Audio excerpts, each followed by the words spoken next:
નમસ્કાર મિત્રો, સ્વાગત છે તમારું એચએનજીયુ સ્ટડી પોઈન્ટ યુટ્યુબ ચેનલના એક નવા વિડીયોમાં। મિત્રો, ધોરણ 10 અને 12 બોર્ડનું પરિણામ ક્યારે આવશે એ સવાલ તમારા સૌના મનમાં હશે, પરંતુ ચૂંટણીઓને કારણે આ રિઝલ્ટ અંગે ખૂબ જ ખરાબ સમાચાર આવે છે। એના વિશે આપણે આજના આ વિડીયોની અંદર વાત કરવાના છીએ। જે વિદ્યાર્થી મિત્રોએ ધોરણ 10 અને ધોરણ 12 બોર્ડની પરીક્ષા આપી છે તેઓ આતુરતાથી તેમના પરિણામની રાહ જોઈ રહ્યા છે, પરંતુ ભારતની અંદર અત્યારે ચૂંટણી ચાલી રહી છે અને બોર્ડ દ્વારા એવું નક્કી કરવામાં આવ્યું હતું કે આ વખતે પરિણામ છે એ વહેલું જાહેર કરવામાં આવશે, પરંતુ આ ચૂંટણીઓને કારણે અત્યારે એની અંદર વિલંબ થાય એવી શક્યતા રહેલી છે। તો શરૂ કરીએ આજનો આ વિડીયો અને મેળવીએ આ પરિણામ છે એ ક્યારે આવશે એના વિશેની માહિતી। તો તમે જોઈ શકો છો એ પ્રમાણે ધોરણ 10-12 બોર્ડનું પરિણામ જાહેર કરવામાં વિલંબની શક્યતા।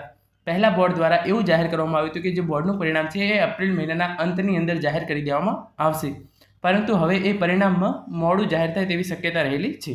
હાલની સ્થિતિએ વિલંબની વચ્ચે આગળના પ્રવેશ પણ મોડા થશે, એટલે કે જો પરિણામ મોડું આવશે તો તમારા કોલેજની અંદર અને ધોરણ 11-12ની જે વિદ્યાર્થીઓ ધોરણ 10 પાસ કર્યું છે એમને ધોરણ 11ની અંદર જે પ્રવેશ મેળવવાનો છે એ પણ મોડો થશે। અને આપણે ડિટેલની અંદર જોઈએ તો શિક્ષણ બોર્ડ દ્વારા માર્ચ માસમાં લેવામાં આવેલી ધોરણ 10 અને 12ની પરીક્ષાનું પરિણામ આ વર્ષે વહેલું જાહેર કરવાની સરકારની તૈયારી હતી। શિક્ષણ બોર્ડ દ્વારા પણ તેનું આયોજન કરવામાં આવ્યું હતું। પરિણામ પહેલાં ગેરરીતિના કેસો મુદ્દે મળતી પરીક્ષા સમિતિની બેઠક બોલાવવા માટે બોર્ડ દ્વારા ચૂંટણી પંચની મંજૂરી માંગવામાં આવી છે, પરંતુ હજુ સુધી પંચ તરફથી મંજૂરી મળી નથી કે જવાબ પણ મળ્યો નથી।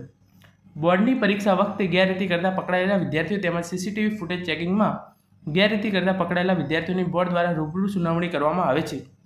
બાદમાં ગુણ દોષના આધારે વિદ્યાર્થીને નિર્દોષ કે દોષિત જાહેર કરવામાં આવે છે।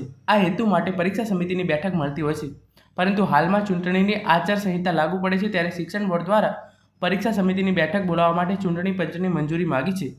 જોકે હજુ સુધી ચૂંટણી પંચ તરફથી મંજૂરી કે જવાબ મળ્યો નથી।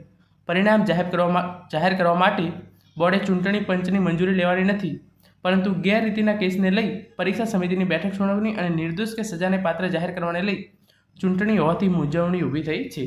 એટલે કે પરિણામ જાહેર કરવું કે ના કરવું એ રિલેટેડ બોર્ડને કોઈ પણ મંજૂરી લેવાની નથી। બોર્ડ દ્વારા સંપૂર્ણ તૈયારી કરી દેવામાં આવી છે પરિણામ જાહેર કરવા અંગેની, પરંતુ જે વિદ્યાર્થીઓ ગેરરીતિ કરતા પકડાયેલા હોય એમને શું કરવું એના રિલેટેડ હજુ સુધી જે મંજૂરી છે એ મેળવવાની બાકી છે। બોર્ડે વહેલા પરિણામ માટે તૈયારી અને આયોજન કર્યા છે, પરંતુ પરિણામ જાહેર ક્યારે થશે એ નક્કી નથી। અત્યારની સ્થિતિએ વિલંબ થાય તેવી શક્યતા છે, એટલે કે કઈ તારીખે પરિણામ જાહેર થશે એ નક્કી નથી, અને અત્યારની સ્થિતિ જોતાં એવું લાગી રહ્યું છે કે પરિણામ છે એ હજુ સુધી થોડું વિલંબની અંદર જશે, એટલે કે પરિણામ થોડું મોડું જઈ શકે છે। બોર્ડ રિઝલ્ટ પહેલાં પરીક્ષા સમિતિની બેઠક માટે ચૂંટણી પંચની મંજૂરી મંગાઈ। ગુજરાત શિક્ષણ બોર્ડ દ્વારા માર્ચમાં લેવાલી ધોરણ 10 અને ધોરણ 12ની મુખ્ય જાહેર બોર્ડ પરીક્ષાના પરિણામો આ વર્ષે વહેલા જાહેર કરવાની સરકારની તૈયારી હતી અને તે માટે બોર્ડ દ્વારા આયોજન પણ કરાયું હતું, પરંતુ ચૂંટણીને લઈ બોર્ડના પરિણામો વહેલા આવે એવી શક્યતા દેખાતી નથી। એટલે કે ચૂંટણીને કારણે આ પરિણામો છે એ હવે 30 એપ્રિલ સુધી જે જાહેર કરવાના હતા એ થઈ શકે એવું લાગતું નથી।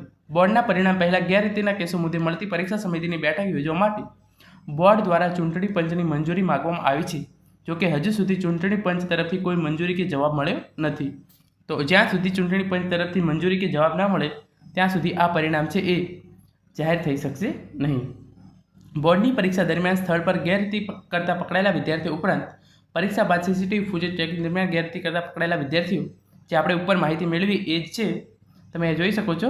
એના માટે મંજૂરી પણ હજુ સુધી જે મંજૂરી છે એ મળી નથી। ગુજરાત બોર્ડે આ વર્ષે ધોરણ 10 અને 12નું પરિણામ વહેલું જાહેર કરવા માટે ઘણી તૈયારીઓ કરી છે। હાલ ધોરણ 12 સાયન્સના પરિણામની તૈયારી પૂર્ણ થઈ ગઈ છે, પરંતુ બોર્ડના અધિકારીઓ પણ ચૂંટણી વચ્ચે પરીક્ષા મુદ્દે મૂંઝાયા છે। એટલે કે હવે ચૂંટણીને કારણે પરિણામ જાહેર કરવું કે નહીં એ અંગે બોર્ડ દ્વારા પણ અવઢવ છે। તો જ્યારે પણ આનું સોલ્યુશન આવશે ત્યારે પરિણામ છે એ જાહેર કરવામાં આવશે। ધોરણ 12 સાયન્સ અને ધોરણ 12 સામાન્ય પ્રવાહના પરિણામ બાદ આગળના પ્રોફેશનલ વોકેશનલ કોર્સીસમાં પ્રવેશ, ધોરણ 10 પછીના ધોરણ 11 અને ડિપ્લોમા IIT પ્રવેશ પણ પરિણામો પર નિર્ભર છે। એટલે કે જ્યારે પરિણામ જાહેર થશે ત્યારે આની અંદર પ્રવેશ છે એની પ્રક્રિયા ચાલુ થતી હોય છે। તો અત્યારે જોતાં એવું લાગી રહ્યું છે કે ધોરણ 10 અને ધોરણ 12નું પરિણામ છે, ધોરણ 10 અને ધોરણ 12નું પરિણામ છે એ જાહેર થવામાં વિલંબ થાય એવું લાગી રહ્યું છે। જ્યારે પણ આના રિલેટેડ કોઈ પણ અપડેટ આવશે તો એની સૌપ્રથમ માહિતી તમને HNGU study point YouTube channel દ્વારા પૂરી પાડવામાં આવશે, માટે ચેનલને જરૂરથી સબસ્ક્રાઇબ કરી લેજો અને ટેલિગ્રામ ચેનલને પણ જરૂરથી જોઈન કરી લેજો। Thank you so much for watching.